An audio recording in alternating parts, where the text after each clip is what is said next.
शादी तो वरुण ने कर ली थी, लेकिन आज तक वरुण ने निर्मला को वो अधिकार नहीं दिया था जिसकी वो हकदार थी, क्योंकि ये शादी उसकी मर्जी के खिलाफ थी। आखिर निर्मला के तपस्याओं ने वरुण को उसके कदमों में लाकर रख दिया था। वह कितनी रातें वरुण के लिए तड़पी थी, वह सारी रातों का आज हिसाब होना था। आज वरुण और निर्मला विदेश आ चुके थे और विदेश में ही उन दोनों की सुहाग रात होनी थी।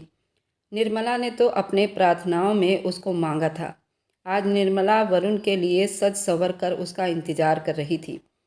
वरुण ने आते ही निर्मला को आवाज़ लगाई, जो पहले से ही तैयार बैठी थी। उसने आते ही वरुण के लिए खाना लगा दिया, लेकिन वरुण तो अपना एक भी पल खराब नहीं करना चाहता था। निर्मला को उसका अधिकार देना चाहता था।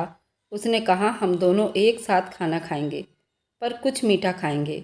निर्मला ने कहा कि मैंने अपने हाथों से आपके लिए रसमलाई बनाई है। वरुण ने कहा, ये तो मेरी फेवरेट है, तुम्हें कैसे पता मुझे रसमलाई पसंद है? उसने कहा, आप तो मेरे पति परमेश्वर हो और परमेश्वर के लिए सिर्फ उसकी पसंद तलाश की जाती है, और जो मैंने शादी के बाद सिर्फ तुम्हारी पसंद को तलाश किया है, शायद तुम्हें वो पसंद आए। उसने कहा कि पर इस रसमलाई को मैं अलग अंदाज में खाना चाहता हूँ। उसने कहा, मुझे खाने के लिए डाइनिंग टेबल की ज़रूरत नहीं, हम दोनों एक ही चम्मच से खाएंगे। निर्मला ने शर्म से अपनी नज़रें झुका ली। निर्मला, अब ये सब करना छोड़ दो, मैं तुम्हारा पति हूँ। वे दोनों एक ही चम्मच से खाने लगे। खाने के बीच ही वरुण ने ऐसी डिमांड की। वरुण ने कहा कि मुझे रसमलाई तुम्हारे होठों पर रखकर खाना है। वह फिर से शर्माई और कहा कि आपको जो करना है करो, बार बार मुझे शर्माने पर मजबूर मत करो, मुझे बहुत शर्म आ रही है। वरुण ने कहा, अच्छा चलो, तुम कुछ मत करो, जो कुछ करूँगा वो मैं ही करूँगा। उसने धीरे से उसके होठों पर रसमलाई रखी और खानी शुरू की। उसके बाद वह धीरे धीरे उसके ब्लाउज के हुक को खोल भी चुका था और निर्मला आंख बंद किए सिसकियाँ ले रही थी। वरुण ने कहा, निर्मला अपनी आंखें खोलो, मुझे तुम्हारी आंखों में भी डूबना है। निर्मला ने धीरे से आंखें खोली। वरुण ने उसको अपने सीने से जकड़ लिया था। निर्मला यही तो चाहती थी।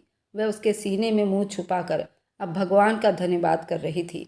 इधर वरुण अपने मोहब्बत के जुनून में आगे बढ़ता जा रहा था। धीरे धीरे पूछता रहा, निर्मला तुम्हें तकलीफ तो नहीं हो रही? वे आहों के बीच कहती, वरुण मुझे पूरा कर दो, मैं तुम्हारी दीवानी हूँ। दीवानों से न पूछो उसका हाल कैसा है, बस मुझे अपने रंग में रंग लो। वरुण ने धीरे से अपनी मोहब्बत के शिद्दतों से उसे पैमाल किया था। निर्मला ने एक जोर की सिसकी ली। उसके बाद निर्मला की एक चीख तेज हुई थी। वरुण ने अपने आप को संभाला और रुका था। निर्मला ने कहा, बस मुझे अधूरा ना छोड़ो, आज पूरा करो, मैं सुबह पूरी सुहागन दिखना चाहती हूँ। वरुण फिर रुका नहीं। सारी रात वे दोनों मोहब्बतों की जंग में सिसकियाँ लेते रहे और आहों से पूरा कमरा गूंज उठा था। सुबह होते ही निर्मला ने नहाकर भगवान के दरबार में अर्जी लगाई थी। भगवान जी, मेरी बड़ी मुद्दतों के बाद आपने मेरी सुन ली है और देखो आज मैं पूरी सुहागन दिख रही हूँ। उसके आज खुशी के आंसू नहीं रुक रहे थे। निर्मला की कहानी बड़ी दुख भरी थी।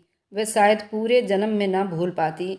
ये 2 साल पहले की बात है जब वरुण, आज पूरे 12 साल के बाद वरुण अपनी सरजमीन पर कदम रखा तो उसका दिल धड़क उठा। 12 साल उसने अमेरिका में गुजारे और खुद को उनके रंग में ढाल लिया था, लेकिन अपनी मिट्टी की सौंधी सौंधी खुशबू उसे हर वक्त अपनी तरफ खींचती थी। वह तसल्ली में बैठकर उस मिट्टी के खुशबू को अपने अंदर खींचते हुए उसने महसूस किया और फिर ये दिल में तय करके मुस्कुराया। एयरपोर्ट पर उसके पापा उसे लेने आए थे। बाप से गले मिलने के बाद उसकी आंखें भीग गई थी। कितने साल तक वह उनके नरम गोद से दूर रहा। ये सच था कि सहदेव साहब आते जाते रहा करते थे, लेकिन फिर भी 1 साल हो चुका था। उस हवेली में आए बाप के प्यार का एहसास ही अलग होता है जब आप अपने घर में माँ बाप के साए में रहते हैं। सहदेव साहब भी उसे अपनी बाहों में छुपाकर दिल से मुस्कुरा उठे थे। वह उनका इकलौता वारिस राजकुमार था जिस पर उन्हें बड़े दिल से मान सम्मान था। गाड़ी में बैठते हुए उन्होंने हवेली के समस्याओं पर बातचीत शुरू की। असल में हवेली में कई परिवार रहा करते थे। उनके दादा ने कई अनाथ बच्चियों को अपने साथ पाला हुआ था और उनको अपनी औलाद की तरह ही समझते थे। और सहदेव साहब के 2 साले भी उनके साथ ही रहा करते थे। उनकी भी कोई अपनी औलाद नहीं थे। उन्होंने बच्चियों को गोद लिया हुआ था आज निर्मला की शादी थी और इसी बहाने वापस आते हुए सबसे मिलना चाहता था। हैरान हूँ पापा, निर्मला इतनी बड़ी हो गई, आप लोग उसकी शादी कर रहे हैं? उसने बात की शुरुआत की। सहदेव उसकी बात सुनकर मुस्कुरा उठे थे। निर्मला बड़ी हो गई है, तुम काफी साल से उस लड़की से नहीं मिले हो। उसे याद आया कि वह छोटी सी छुई मुई सी लड़की जो उसकी मुंह बोली बुआ शीतल की बेटी थी और शीतल की मृत्यु के बाद उसके पापा उसे अपने साथ ही ले आए थे। उम्र में वो वरुण से करीब 12 साल छोटी थी। आज दुल्हन बनकर किसी के आंगन में उतरने वाली थी। बचपन से ही निर्मला अपने बालों को चुटियों में बांधे हर वक्त खुशी से मुस्कुराती हुई वरुण को बेहद पसंद थी, जिसे वह जी भरकर तंग किया करता था। उसकी माँ अक्सर ही उसे समझाती थी कि तुम बड़े हो, इस तरह बच्चों को ना परेशान किया करो, लेकिन हकीकत में वो खुद भी वरुण के पास उन लोगों को भटकने नहीं देती थी। वैसे भी वरुण के माँ को ये लोग ज़्यादा पसंद नहीं थे। निर्मला के 2 बहनें और थी और एक निर्मला से बड़ी थी और एक निर्मला से काफ़ी छोटी थी। निर्मला की बड़ी बहन की शादी हो चुकी थी। अब बारी निर्मला की थी। वरुण के परिवार में उनके मामा मामी साथ ही रहते थे, लेकिन अब उनके मामा मामी ने अपना अलग घर बना लिया था। वह लोग वहीं शिफ्ट हो गए थे। उनकी अपनी कोई औलाद नहीं थी। उन्होंने एक लड़की गोद ली हुई थी, उसका नाम तुलसी था। इस तरह वरुण इतने बड़े हवेली का इकलौता वारिस था। तुलसी उम्र में वरुण से बड़ी थी, लेकिन घर वालों का ख्याल था कि तुलसी की शादी वरुण से कर दी जाएगी, ताकि इस घर की पली बड़ी लड़की इसी घर में बहू बने। निर्मला के पिता से उषा का ज़्यादा लगाव नहीं था, लेकिन निर्मला की जो माँ थी वह निर्मला के ससुर जी ने उसको गोद लिया था, उसको पाल कर बड़ा किया था और उसकी शादी उसके मर्जी के लड़के के साथ कर दी गई थी। वरुण की माँ निर्मला की माँ की शादी अपने भाई से करवाना चाहती थी, लेकिन उनके ससुर जी ने इस बात पर ज़्यादा ध्यान नहीं दिया और उसके पसंद के लड़के के साथ उसकी शादी कर दी थी। कुछ साल वह अपने पति के साथ ससुराल में रही, लेकिन निर्मला के पापा हमेशा से इसी हवेली में मुंशी का काम संभालते थे। जब निर्मला की माँ की मृत्यु हुई तो वह अपने बच्चों को लेकर यहीं पर शिफ्ट हो गए थे और यही बात वरुण की माँ को बिल्कुल भी पसंद नहीं आया था, जिसके कारण वह उनके बच्चों से ज़्यादा लगाव नहीं रखती थी। लेकिन तुलसी से शादी के लिए वरुण दिल से तैयार नहीं था। वह घर वालों के इस फैसले को नहीं मानना चाहता था, क्योंकि तुलसी को हमेशा वह अपनी बड़ी बहन के रूप में समझता था। तुलसी खुद भी इस शादी के लिए तैयार नहीं थी। वह जानती थी कि उसके और वरुण के उम्र में काफ़ी फ़र्क है, इसलिए वह वरुण से कभी भी इस तरह की उम्मीद नहीं रखती थी। गाड़ी हवेली के तरफ रुकी तो सब लोग हाथों में फूल थामे हवेली के दरवाजे पर मौजूद थे। सबको देखकर वरुण के चेहरे पर एक मुस्कुराहट फैल गई। वह जल्दी से आगे बढ़ते हुए अपनी माँ के गले लगा। वरुण की माँ उषा अपने बेटे वरुण से एक पल भी दूर नहीं रह पाती थी, इसलिए उसे कभी भी अमेरिका भेजने के हक में नहीं थी। फूलों के पत्तियों से उसका स्वागत किया गया। सबने बड़ी जोर शोर से उसका स्वागत किया था, उसे गले लगाते हुए उसे खुश किया था। तुलसी तो उसे पूरी तरह लिपट चुकी थी, क्योंकि बचपन से ही तुलसी उसके साथ ज़्यादा खेलती थी और उसके साथ ज़्यादा लगाव था। सजी हुई हवेली बहुत ही खूबसूरत लग रहा था। उसने ढूंढती हुई नज़रों से निर्मला को ढूंढना चाहा, लेकिन शायद वह उसके स्वागत के लिए बाहर नहीं आई थी, अपने कमरे में मौजूद थी। उसने उषा से पूछ ही लिया, माँ दुल्हन कहाँ है? वो मेरे स्वागत के लिए नहीं आई? हाँ बेटा, वो बस एक रात की मेहमान है और अच्छा नहीं लगता कि दुल्हन घर में भाग दौड़ करती रहे। तुम ऐसा करो, खुद जाकर उससे कमरे में मिलकर आओ। उनकी माँ का मूड आज अच्छा था। वरुण के आने की खुशी और उसके अलावा भी अच्छी तरह जानती थी कि अब निर्मला उनके घर में बस कुछ ही देर की मेहमान है, इसलिए वह किसी भी बुरे ख्याल में नहीं पड़ना चाहती थी। उषा अपने बेटे को हाँ में सिर हिलाते उसे उसके कमरे में जाने के लिए बोल चुकी थी। वह उठकर निर्मला के कमरे की तरफ चला गया। आज भी निर्मला का कमरा वही था जो उसने बचपन में पसंद किया हुआ था। कमरे में दाखिल होते वक्त उसने दरवाजे पर नॉक नहीं किया, बल्कि हाथ बढ़ाकर उसने सीधा दरवाज़ा खोल दिया। शायद अमेरिका के माहौल में वह सब कुछ भूल गया था और ज़्यादा ही फ्रैंक होकर वह दरवाज़ा खोल चुका था, जबकि निर्मला को आईने के सामने खड़ा देखकर वह हैरान रह गया। उस वक्त वह आईने के सामने खड़ी होकर अपनी ड्रेस की डोरी बांध रही थी। अपने पीठ पर वह डोरी बांधने में बिजी थी। उसका पूरा फिगर बहुत ही खूबसूरत लग रहा था और उस वक्त वरुण के सामने था। निर्मला उसे देखकर कांप सी गई। उसने जल्दी से डोरी को छोड़ दिया, जिसकी वजह से उसकी फ्रॉक उसके कंधे से नीचे की तरफ खिसक गई। उसने जल्दी से दुपट्टा उठाकर खुद पर फैला लिया। ये हरकत उसे बिल्कुल भी पसंद नहीं आई थी। हकीकत में अच्छी खासी गुस्सा हो चुकी थी। अरे निर्मला, तुम तो सच में दुल्हन बनी हुई बहुत ही खूबसूरत लग रही हो। वरुण ने आगे बढ़कर उसके माथे पर अपने होंठ रख दिए थे और उसे देखकर मुस्कुराया। उस वक्त उसका हाथ निर्मला के कमर पर था। जब निर्मला ने उसका लिहाज ना करते हुए उसके सीने पर हाथ रखते हुए उसको खुद से अच्छा खासा धकेल दिया था।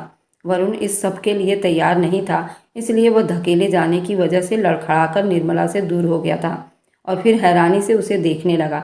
अमेरिका में रहने के बाद आप इंडियन तमीज को शायद भूल चुके हैं, उसने वरुण की आंखों में देखते हुए उसे जताया और साथ ही दुपट्टा खुद पर अच्छी तरह से लपेट लिया।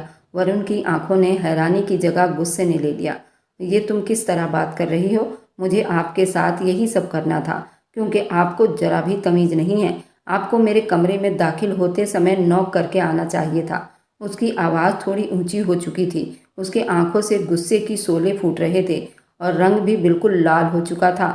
वरुण को जरा भी अंदाजा नहीं था कि वह उसके साथ इस तरह पेश आएगी। तभी दरवाजे से वरुण की छोटी मामी अंदर की तरफ दाखिल हुई। हैरानी से उसे देखने लगी।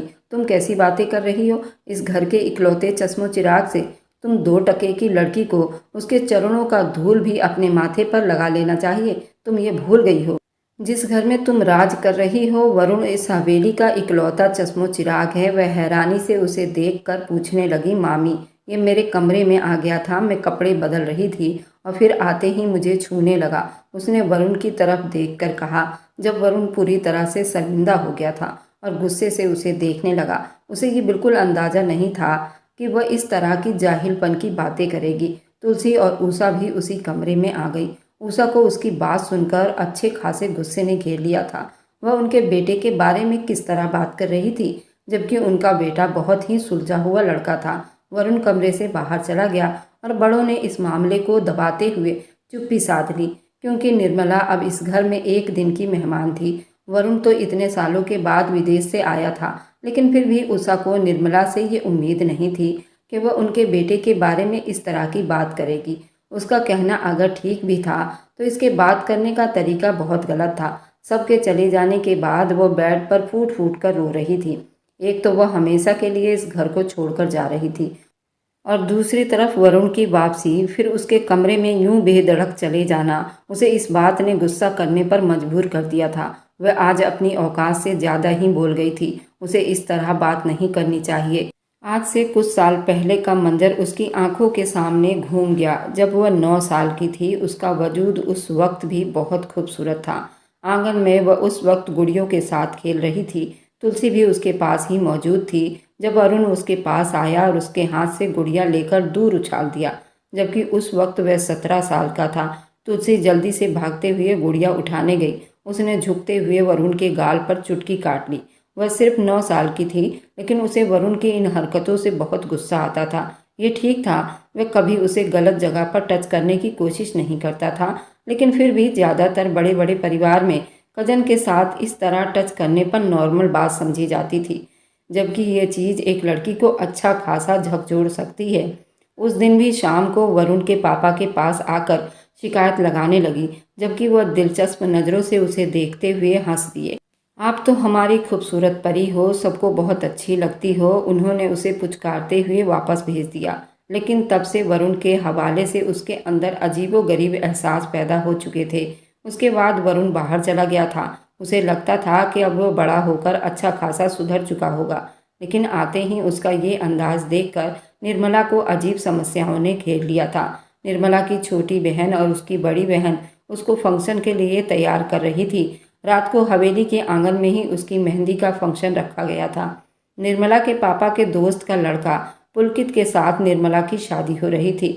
पुलकित के पापा रिश्ता लेकर उसके घर पर आए। वरुण की मां ने इस बात पर जोर देना शुरू कर दिया कि वह उसके बाप का दोस्त का लड़का है, निर्मला को ज़्यादा खुश रखेगा, इसलिए निर्मला के लिए ये रिश्ता अच्छा रहेगा। वह तो दिल से चाहती थी कि निर्मला शादी के बाद इस घर से चली जाए, ताकि वरुण के हिस्से में वो ना आए। पुलकित के साथ उसकी पहली मुलाकात के बीच ही पुलकित ने उसे बता दिया कि वह एक आज़ाद ख्याल का लड़का है। उसने उसे सब कुछ साफ साफ बता दिया था। उसे कह दिया कि मैं आपको बड़ी गाड़ियों में नहीं घुमा सकता। आपने एक राजकुमारी की तरह इस घर में अच्छा खासा टाइम बिताया है, लेकिन मेरे पास आपको इतनी सुविधाएं देने के लिए कुछ भी नहीं है।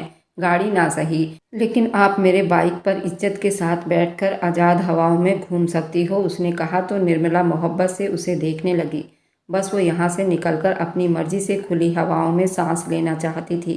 चाहे वहाँ दौलत ना सही, लेकिन वह इज्जत से ही पुलकित के साथ ज़िंदगी बिताने के लिए तैयार थी। उसका रिश्ता तय किया गया। उस रात उनके तरफ से मेहंदी का फंक्शन था। वरुण अपने दोस्तों से मुलाकात करने के लिए चला गया था। उसने जानबूझकर उस फंक्शन को स्किप कर दिया था। वह एक बार फिर निर्मला का सामना नहीं करना चाहता था। इस ख्याल ने उसके दिल में निर्मला के लिए अजीब एहसास डाल दिए थे कि वह एक एहसान फरामोश लड़की है। इस घर में उसे जितनी इज्जत दी गई है, उसके बदले में उसने घर में रहने वालों को कोई इज्जत नहीं दे रही थी। मेहंदी के फंक्शन के बाद वे अपने कमरे में आ गई। रस्म व रिवाज में काफ़ी वक्त हो चुका था।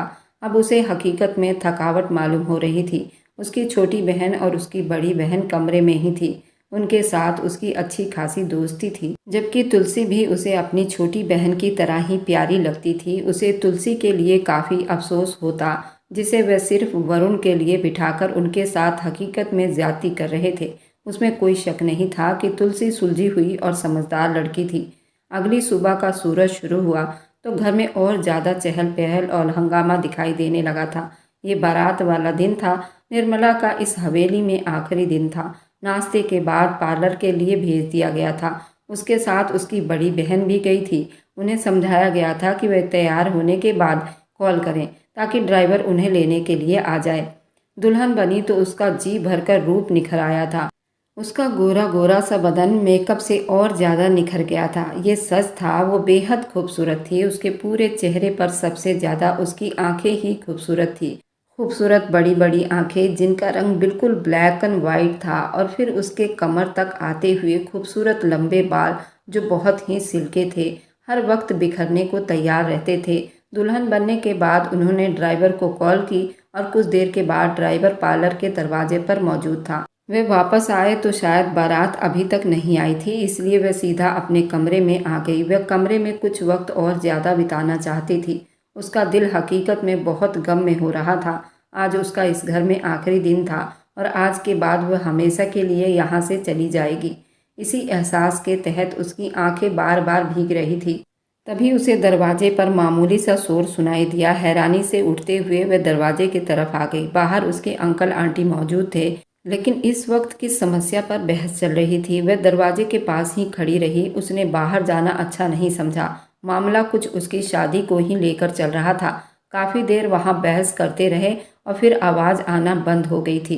कुछ देर तक बराबर चुप्पी छाई रही। वह हैरान हो रही थी, आखिर एकदम से ऐसा क्या हुआ। आज शादी होनी थी तो अब किस बात पर झगड़ा हो रहा था। काफ़ी देर वह इंतजार में खड़ी रही। उसके दिल में अजीब से शक जन्म ले रहे थे। जब थोड़ी देर के बाद उसकी छोटी बहन ने दरवाज़ा खोला और कमरे में आ गई। उसके चेहरे पर परेशानी छाई हुई थी। क्या हुआ बहन, तुम परेशान नजर आ रही हो? सब ठीक तो है ना? उसका दिल तो पहले ही डूब रहा था। छोटी बहन ने एक नज़र उसके सजे हुए चेहरे को अच्छी तरह देखा और फिर उसके पास ही बेड पर बैठ गई। तुम इतनी चुप क्यों हो बहन? क्या हुआ, मुझे तो बताओ। उसने एक बार फिर पलटकर अपनी छोटी बहन से पूछा।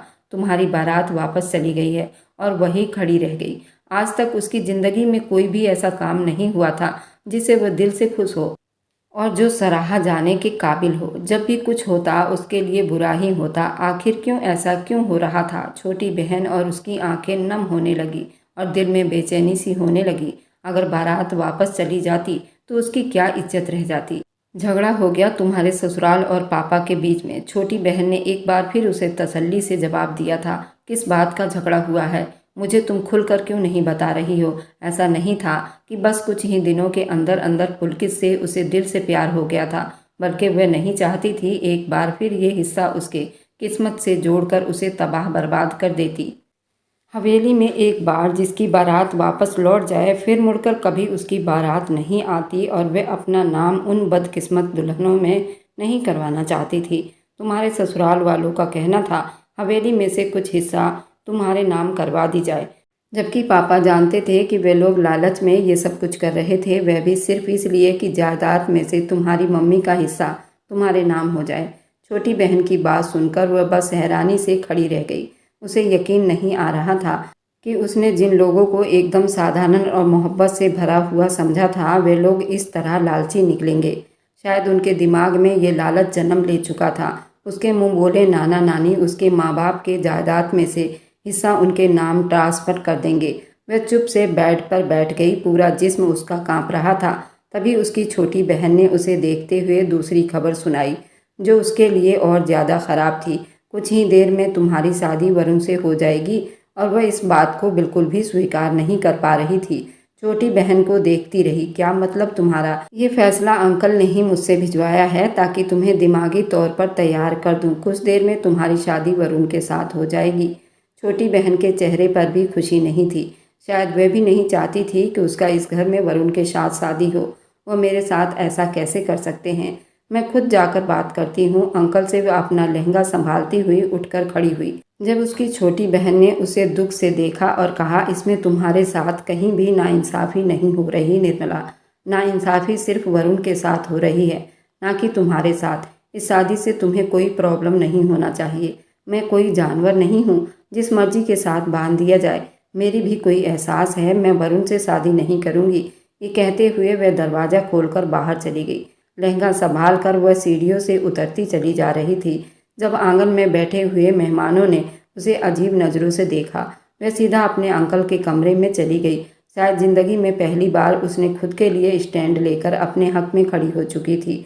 जो भी था, उसे वरुण के साथ ये शादी नहीं करना था। दरवाज़ा खोलकर वह जैसे ही अंदर दाखिल हुई, उस वक्त अंदर उसके दोनों अंकल के साथ कुछ और मेहमान भी मौजूद थे, जबकि आसपास के लोग उसे हैरानी से देख रहे थे। अंकल, मैं आपसे बात करना चाहती हूँ। उसने हद से ज़्यादा अपने शब्दों को धीमा रखा हुआ था। पहली बार उसे सहदेव साहब ने हैरानी से देखा था। तुम यहाँ पर क्या कर रही हो निर्मला? ये उसके अंकल के साले प्रताप थे। एक पल के लिए उसे अपनी संगीन गलती का एहसास हुआ। उसे यहाँ नहीं आना चाहिए था, लेकिन फिर उसने खुद को मजबूत किया। फैसला उसकी ज़िंदगी का था।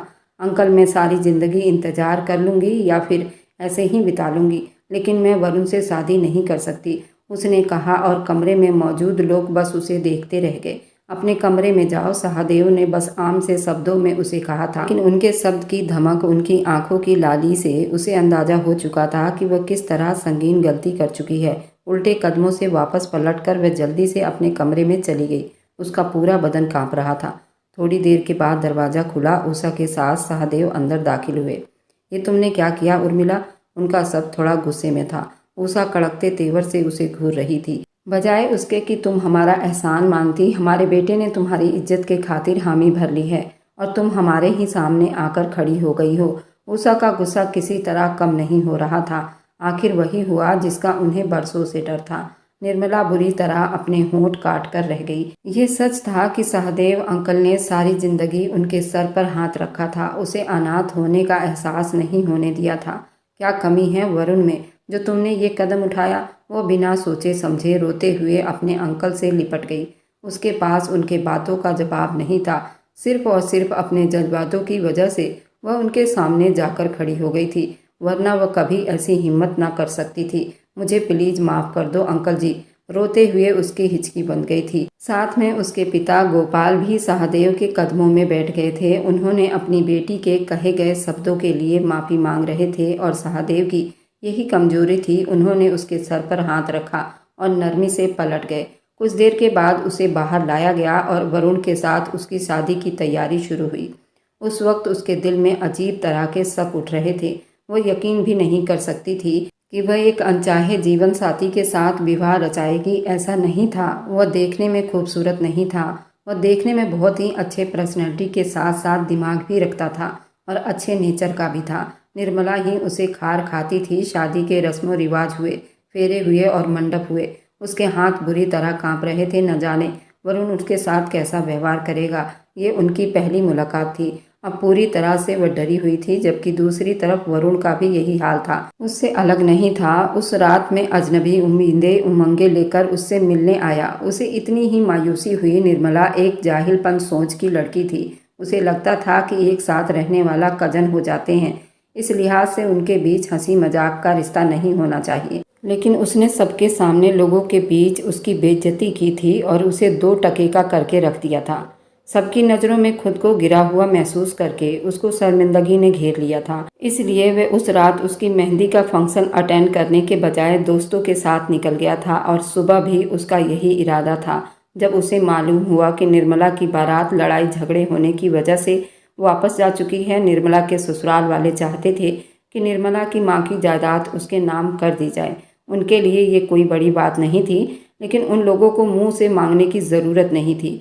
उन्होंने निर्मला के बाप के दोस्त होने के नाते निर्मला का हाथ उसके हाथ में दे दिया था। लेकिन इसका मतलब ये नहीं था कि वे उनकी हर फालतू बात स्वीकार कर लेते। वे तो खुद अनाथ थी। उन लोगों को सोचना चाहिए था उन लोगों ने इतनी बड़ी मांग क्यों की। वे लोग अपनी लालची सोच को उनके सामने खोलने में कामयाब हो गए थे। इसलिए भरी महफिल में वरुण के पिता ने अपने बेटे से वरुण की शादी का ऐलान कर दिया था, वह भी निर्मला के साथ। क्योंकि घर में कोई और लड़का नहीं था तो मजबूरन उसके गले में ही निर्मला को बांध दिया गया था। क्योंकि निर्मला के पिता और सहदेव की काफ़ी अच्छी बनती थी, इसलिए गोपाल जी तुरंत अपनी पगड़ी लेकर सहदेव के कदमों में रख दिए। उनकी आंखों में उम्मीद के दिए जल रहे थे। सहदेव ने भी उसे अपने बहू स्वीकार कर लिया। अपने बेटे वरुण से भी यही इच्छा कर रहे थे। वह अपने बाप की इच्छा को रद्द नहीं करना चाहता था, लेकिन उसके बावजूद भी उस लड़की के गलत रवैये को भी मद्देनज़र रखकर फैसला करना चाहता था। उषा इस शादी के लिए तैयार नहीं थी। वह अपने भाई की मुंहबोली बेटी तुलसी से शादी करना चाहती थी, और जब यह समस्या पैदा हो गई तो वरुण को उससे शादी करने के लिए हामी भरनी पड़ी। अब शादी के बाद उसकी पत्नी बन चुकी थी।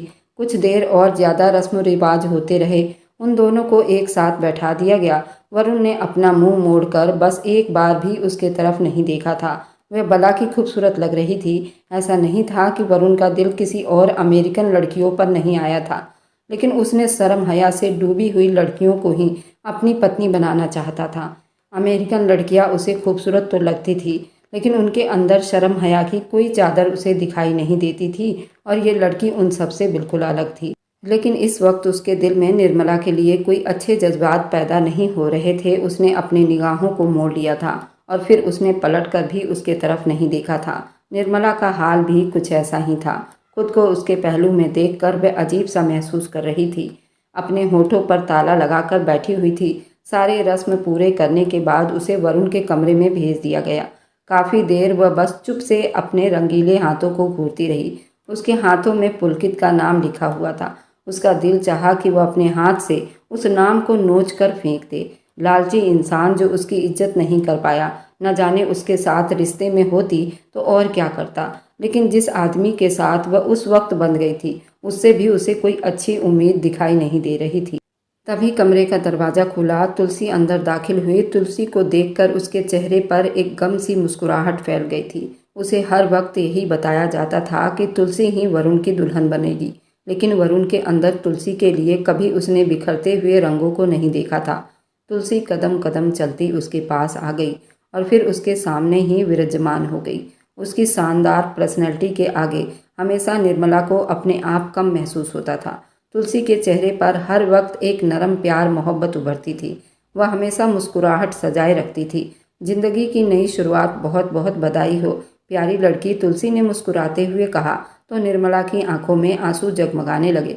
दीदी उससे आगे वह कुछ कह नहीं पाई। आंसू उसके आंखों से लटक कर उसके गालों पर बह निकले।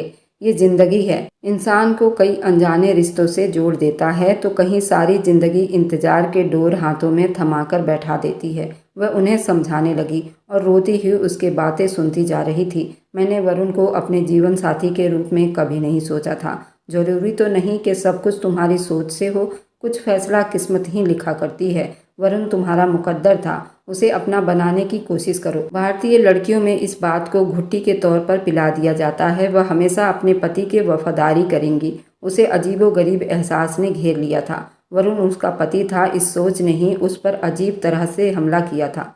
दीदी लेकिन वरुण मुझसे नफरत। तुलसी ने उसकी बात बीच से ही काट दी। अगर वह तुमसे नफरत करता तो वह कभी भी तुमसे शादी के लिए तैयार नहीं होता। मर्द कभी उस औरत को नहीं अपनाता जिससे वह नफरत करता है। और आज के बाद अपनी जुबान पर यह शब्द भी मत लाना। भगवान ना करे कि वो कभी तुम्हारी नफरत में पड़ जाए। उसे मोहब्बत की तरफ लेकर आओ। मुझे उम्मीद है कि तुम कर लोगी। तुलसी उसे देखते हुए उठकर खड़ी हो गई। उसे निर्मला हमेशा ही अपनी छोटी बहन की तरह लगती थी। वह नहीं चाहती थी कि निर्मला कभी भी अपनी जिंदगी में किसी तरह का गलत फैसला करे। उसके बाद उसे पछतावा घेर ले। उसे देखते हुए निर्मला ने तसल्ली से मुस्कुरा दी। उसके दिल का गुब्बार छप चुका था। तुलसी चली गई और उन्हीं सोचों में गुम रही। वरुण अब उसका पति था। भले ही पहले उसके एहसास से वह खुद को अपने दिल में जगह नहीं दे पा रहा था, लेकिन अब बात और थी। अब कानूनी तौर से और धार्मिक तरीके से भी उसका पति परमेश्वर था और उस पर अपना हक रखता था। और उसने सारी जिंदगी खुद को उससे दूर रखने के बाद उस कर्ज को चुकाना था। थोड़ी देर बीते जब कमरे का दरवाज़ा खुला, वरुण अंदर दाखिल हुआ। उसका कपड़ा धुलने वाला नहीं था। निर्मला को एक बार फिर दुख हुआ। हो सकता है कि वो बलि के बकरे की तरह इस्तेमाल हो चुका हो, वरना वह तो बस साथी अटेंड करने के इरादे से यहाँ आया था। वरुण कदम कदम चलते हुए उसके पास आ गया। मुझे लगता था तुम अभी तक 7 पर्दों में छुपकर सो चुकी होगी। वरुण ने उसे देखते हुए उसे ताना दिया था। एक पल के लिए वह उसके ताने पर सहम सी गई और फिर पलकें उठाकर उसे देखने लगी। मैं यहाँ अपने पति का इंतजार कर रही हूँ ताकि जिंदगी की खूबसूरत रात की शुरुआत हो सके। उर्मिला को मालूम था उसने कितनी हिम्मत जुटाकर ये शब्द कहे थे, जबकि वह उसे दिलचस्पी से देखने लगा। सिर्फ एक पल के लिए उसने दिलचस्पी से उसे देखा और फिर उसके चेहरे पर एक तनाव आया। सोच लो, मुझे सुहागरात मनाने के केस में जेल ना भिजवा देना। अब वह उसके तरफ कदम बढ़ा दिया था, जबकि निर्मला ने मुस्कुराकर पलकें झुका ली थी। अब आप मेरे पति हैं और कानूनी और धार्मिक हिसाब से भी आप मुझ पर अपना हक रखते हैं, इतना तो मैं जानती हूँ।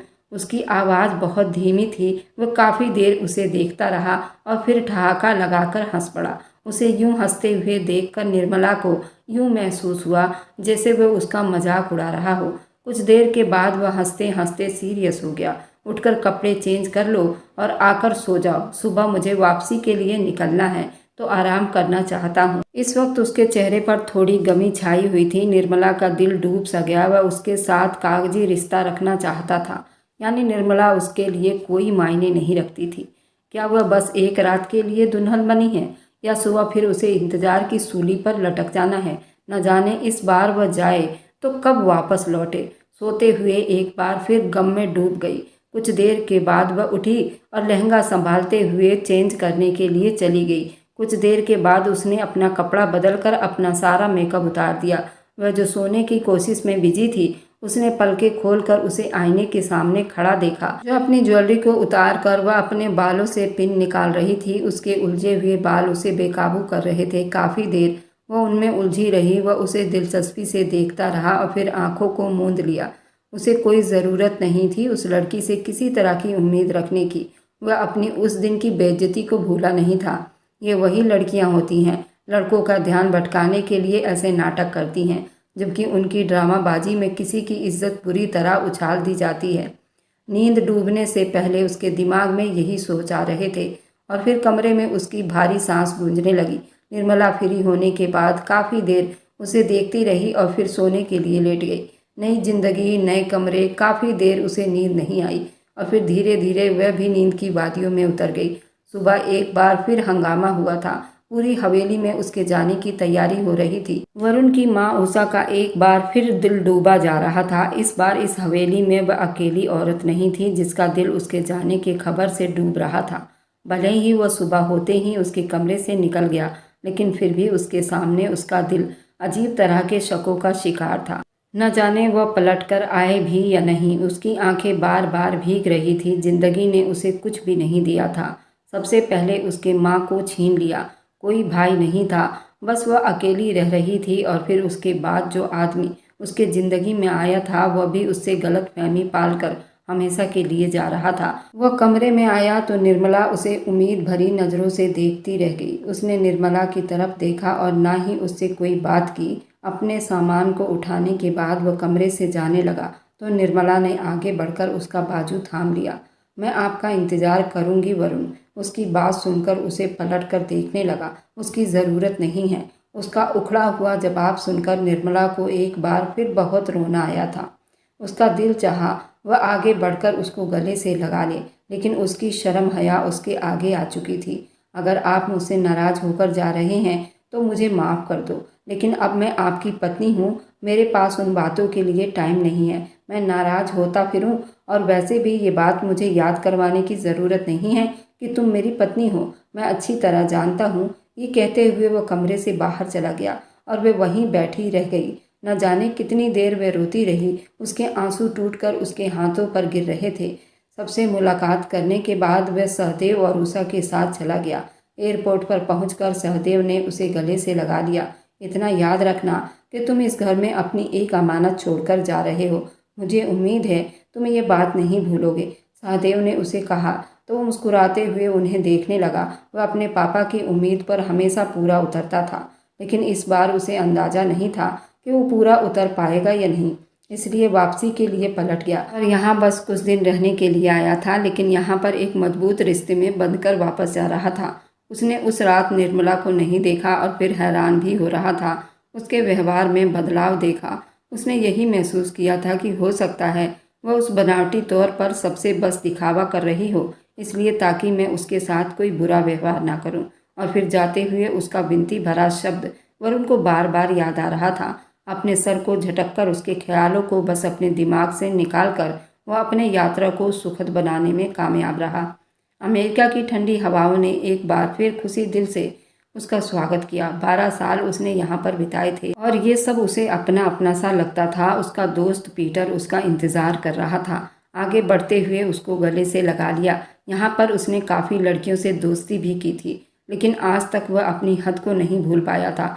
वह यही चाहता था अगर वह शादी करेगा तो अपने बाप की मर्जी से, क्योंकि वह ऐसी लड़की को पसंद करता था जिसमें शर्म हया हो, और वैसी लड़की से शादी करके वह अपनी नस्ल को आगे बढ़ा सकता था। पीटर के साथ वह फ्लैट में आ गया था। थकावट से उसका बहुत बुरा हाल था। खाना खाने के बाद वह आराम के लिए लेट गया, जबकि पीटर उसे फ्लैट में छोड़कर वापस चला गया।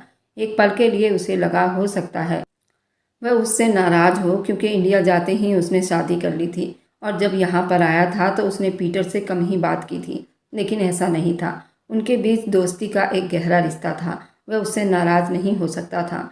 निर्मला मन ही मन सोच रही थी, शायद वरुण के दिल में इस रिश्ते की कोई अहमियत नहीं थी। वरुण के जाने के बाद घर में सभी वैसे के वैसे थे।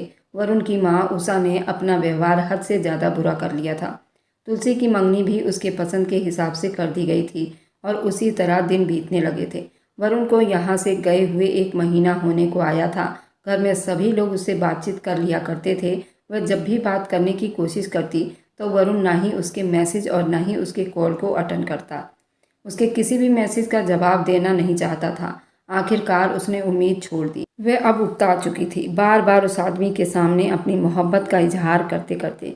उस दिन भी पूजा करते हुए वह रो पड़ी थी। हे भगवान, मैं ही क्यों?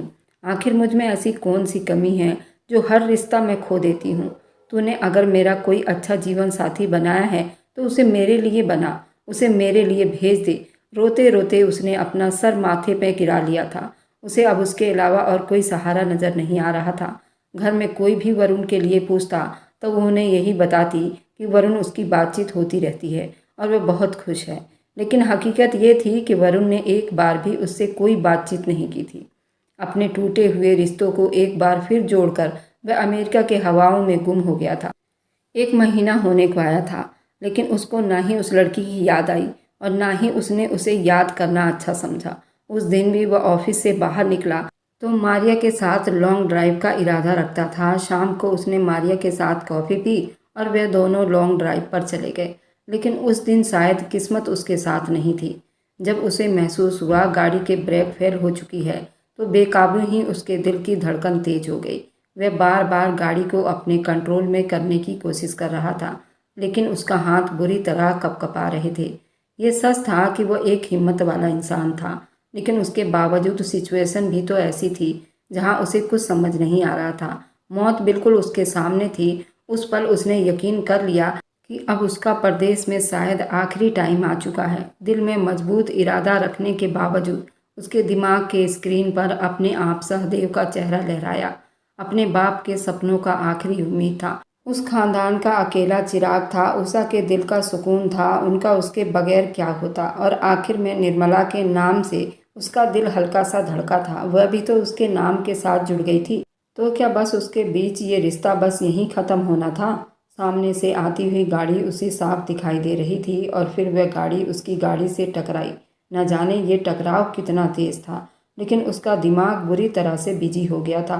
आसपास बस चीखों का शोर था, मारिया की चीख तोड़ते हुए लोग, डरावनी नज़रें, उसका दर्द करता हुआ जिस्म। आखिरी इंतजार जो उसने देखा, वे लोग उसके तरफ दौड़ रहे थे। उसने अपनी बंद होती आंखों को खोलकर अपने बाप को बुलाना चाहा, लेकिन उसके होठों ने हिलने से मना कर दिया और कुछ ही देर में वो होश हवास खो बैठा। इस हादसे की हकीकत बहुत डरावनी थी। उसके जिस्म पर अनगिनत चोट थी। कितने ही दिन वो बेहोश रहा। सहदेव उसके हादसे की खबर सुनते ही बेताबी से कांप उठे थे और दूसरे ही दिन उसके पास पहुंच गए थे। उसके जिस्म पर अनगिनत चोट थी और बाजू बुरी तरह जख्मी हो चुका था। मारिया का उस हादसे में मृत्यु हो गई थी और गाड़ी पूरी तरह खराब हो गई थी। कोई चमत्कार ही था, उसकी जान बच गई थी। कितने दिनों के बाद उसे होश आया तो उसने खुद को अस्पताल के कमरे में देखा। डॉक्टर की आंखों में उम्मीद उतर आई। उसे होश आ चुका था। सबसे पहले सहदेव के साथ उसने मुलाकात की। उसे यकीन नहीं आया कि वह जिंदा बच चुका है। सहदेव को देखते हुए उसकी आंखों से आंसू गिर पड़े। इंसान जितना भी मजबूत हो, मौत और अपनों की जुदाई उसे बुरी तरह डरा कर रख देती है। हर इंसान की इच्छा होती है अगर वह दम तोड़े तो उसके अपने उसके पास हों, जिनकी मोहब्बत को वो महसूस करे, जिनके होंठ उसके लिए प्रार्थना करे, जिनके आंखों में उसके लिए हकीकत का दर्द हो। मारिया के मृत्यु की खबर सुनते ही उसे और ज़्यादा दुखों ने घेर लिया था। ये सब कुछ उसकी वजह से हुआ था। मारिया उसकी अच्छी दोस्त थी, जिसे हर मुश्किल टाइम में उसका साथ दिया था और आज ये साथ भी उससे छूट चुका था। सहदेव ने उसे कितने ही दिन अस्पताल में एडमिट रखा और फिर उसे लेकर फ्लैट में आ गए। उन्होंने अब इरादा कर लिया था कि वह उसे लेकर हिंदुस्तान जाएंगे। उनके जिद के आगे वरुण ने भी हार मान ली थी।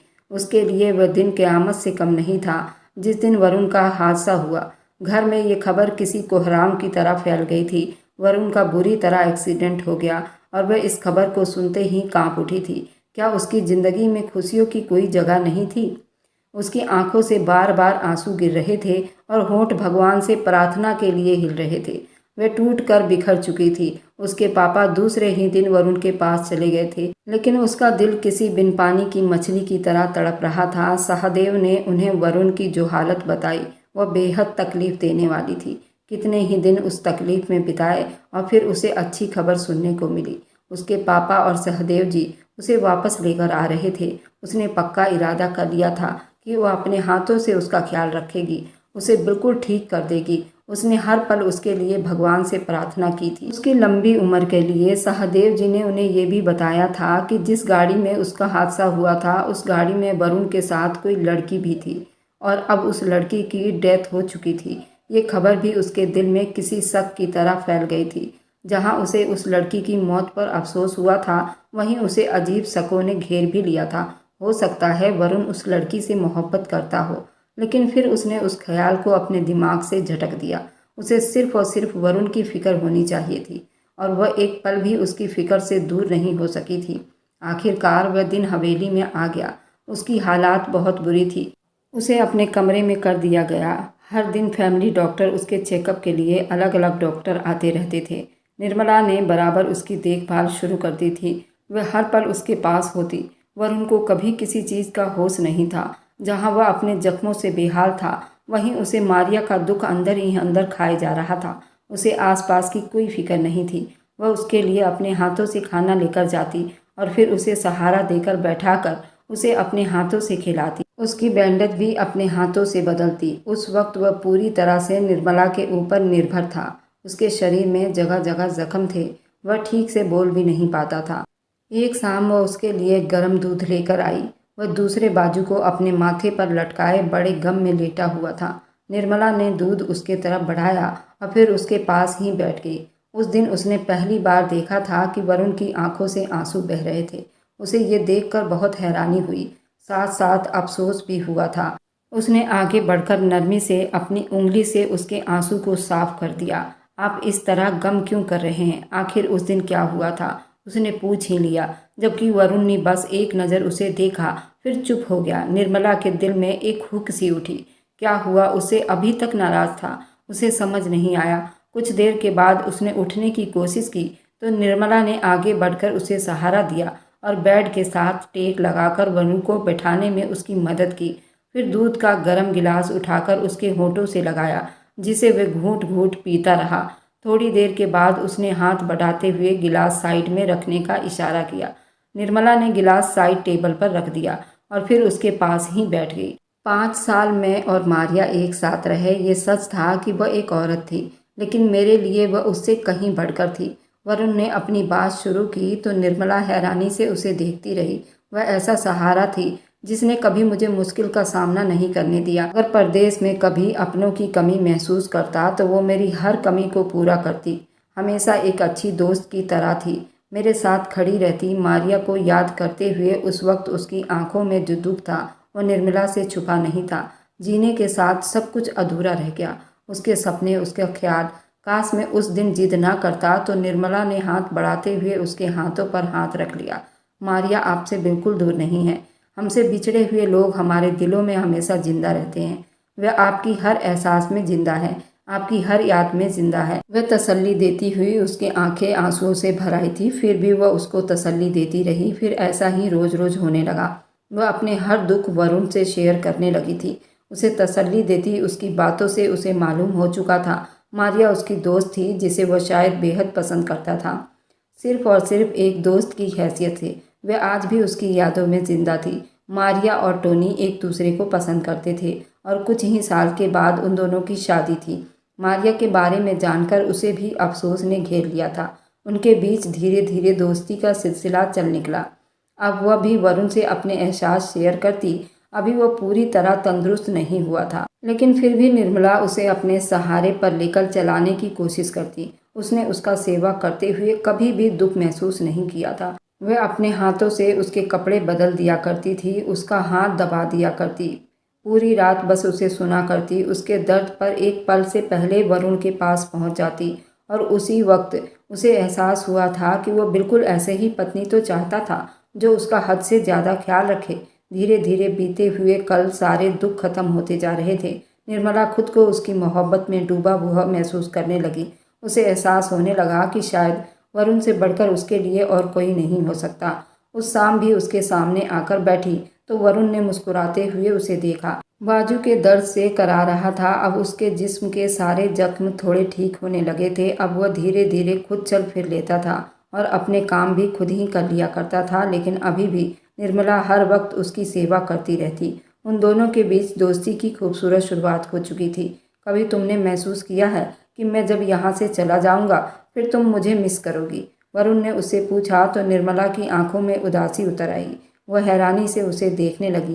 क्या मतलब, आप ठीक होने के बाद दोबारा यहाँ से चले जाओगे? उसने हैरानी से वरुण को देखते हुए पूछा था। तो उसने इस बात में सर हिला दिया। बिल्कुल यही बात है, मेरा सारा बिजनेस तो वहीं पर है, मुझे वहाँ वापस तो जाना ही पड़ेगा। उसकी बात सुनकर निर्मला की आंखों में उदासी उतर आई। नहीं, मैं आपका इंतज़ार करूँगी। उसने उस वक्त खुद को मजबूत करने की पूरी कोशिश की थी। यानी तुम मुझे मिस नहीं करोगी और ना ही तुम मेरा इंतज़ार करोगी? वरुण उदास होकर उसकी तरफ देखते हुए पूछा था।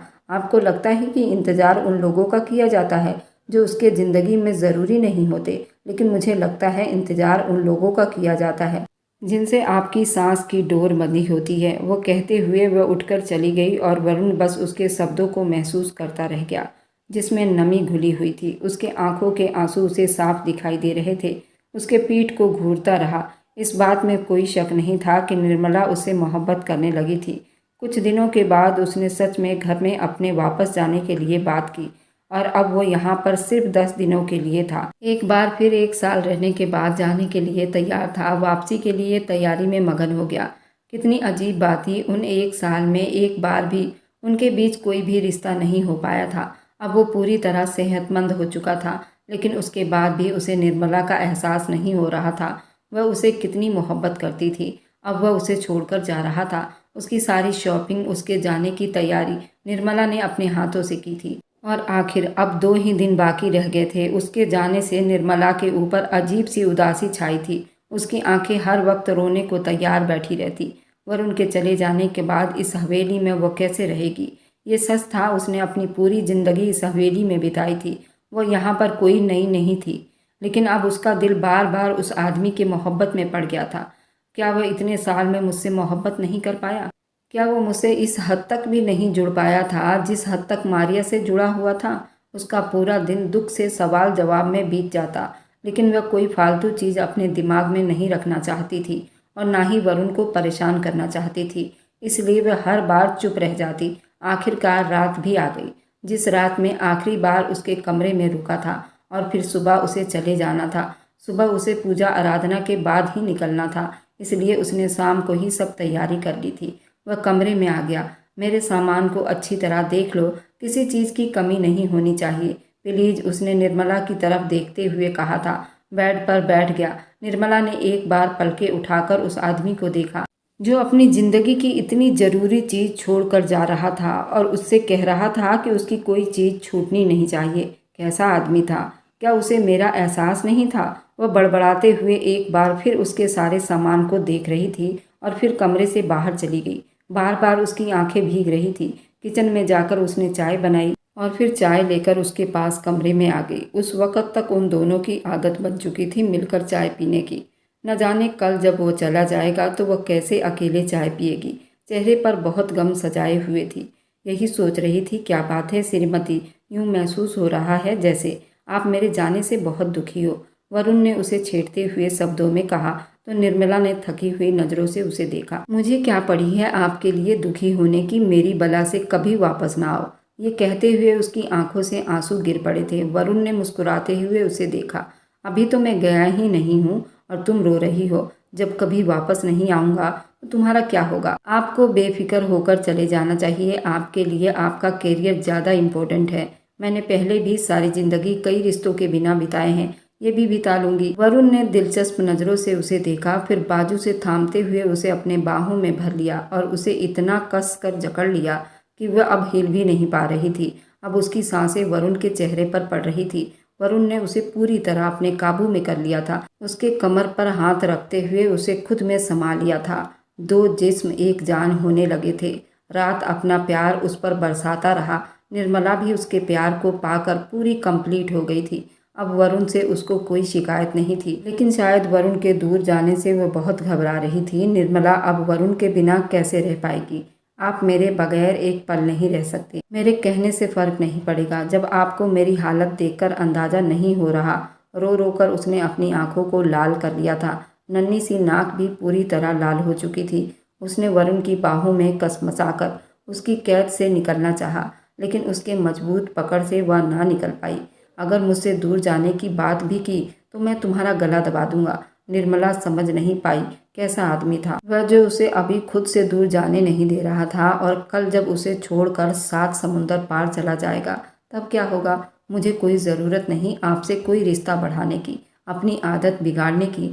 अब अपने आदतों को मुझे काबू में रखना पड़ेगा श्रीमती। एक बार फिर वह उसके कान के पास बात करने लगा, जबकि वरुण की गर्म सांसें अपनी गर्दन पर महसूस करते हुए वह और ज़्यादा सिमट कर रह गई थी। उसका दिल इतनी जोर से धड़क रहा था जैसे उसकी पसलियाँ तोड़कर ही बाहर आना चाहता हो। जज्बात उसके चेहरे पर रंगों की तरह बिखर गए। वरुण उसे खुद में समेटने लगा और वह उसमें सिमटने लगी। आज सारी हद को मिटा देना चाहता था। वह उसे पूरी तरह बेबस कर चुका था। निर्मला ने भी पूरी तरह उसको अपने बाहों में गिरा चुकी थी। वह रात उन दोनों के बीच इस तरह हसीन थी, उसे अंदाज़ा हो गया कि आने वाली ज़िंदगी में वह आदमी उसे एक फूल की तरह ही रखेगा, जिसकी महक को हमेशा अपने दामन में छुपाकर महसूस करेगा। सुबह होते ही उसने निर्मला को खुद ही उठाया, जबकि वह तो बेखबर सो रही थी। उसे ही सोए सोए ऐसे ही छोड़कर जाना होगा, नहीं तो ये जाग जाएगी तो मैं शायद जा भी नहीं पाऊंगा। वरुण की बात सुनकर वह एकदम से उठ बैठी। उसका दिल धड़क उठा। वह कैसे सोएगी, जबकि वह तो रात गए तक उससे बातें करना चाहती थी। जल्दी से फ्रेश होकर आओ, वरुण ने उसे कहा तो वह उठकर फ्रेश होने चली गई। वापस आई तो दोनों ने मिलकर पूजा पाठ की। तुम्हें भगवान से बस उसके लिए ही प्रार्थना कर रहा था। आप मुझसे दूर जा रहे हैं, इसलिए आपको भगवान की निगरानी में सौंपना मेरा काम है। तुम्हें लगता है कि मैं तुमसे दूर चला जाऊंगा? निर्मला ने नासमझी से उसकी तरफ देखा। पागल लड़की, तुम्हें अभी तक मेरे जज्बात का अंदाज़ा नहीं हुआ? मैं नहीं बल्कि हम जा रहे हैं। मैं तुम्हें भी साथ लेकर जा रहा हूँ। वह उसको मुस्कुराते हुए ये सब कह रहा था और वह बोलने के काबिल ही नहीं थी। कितनी देर वो बेयकीनी से उसे देखती रही और फिर भीगी आंखों से उसके कंधे पर सर रख दिया। वरुण उसकी हालत को समझते हुए मुस्कुरा दिया। उसे अब अंदाज़ा हो चुका था, जहाँ निर्मला उसके बगैर नहीं रह सकती, वह भी निर्मला के बगैर रहने का सोच भी नहीं सकता। उषा और सहदेव के साथ मिलकर उसने ये प्लान बनाया था। उसने खुद उसकी सारी शॉपिंग पैकिंग की। अपने बेटे की इस तरह सेवा को देखकर उन्हें अंदाज़ा हो चुका था कि इससे अच्छी बहू मुझे कभी नहीं मिल सकती थी। अब सिर्फ वे दोनों थे और उनकी ज़िंदगी थी और खुशियाँ थीं, वे सारी खुशियाँ जिन पर उनका हक बनता था। भगवान जिंदगी में जो कुछ छीन लेता है तो याद रखो भक्तों, शायद भगवान को तुम्हें उससे अच्छा देना होता है। हम सभी को इस बात पर यकीन कर लेना चाहिए। भगवान जो भी करता है वह सिर्फ हमारी भलाई के लिए ही करता है। आपको ये कहानी पसंद आई है तो इस चैनल को लाइक और सब्सक्राइब करते जाएं।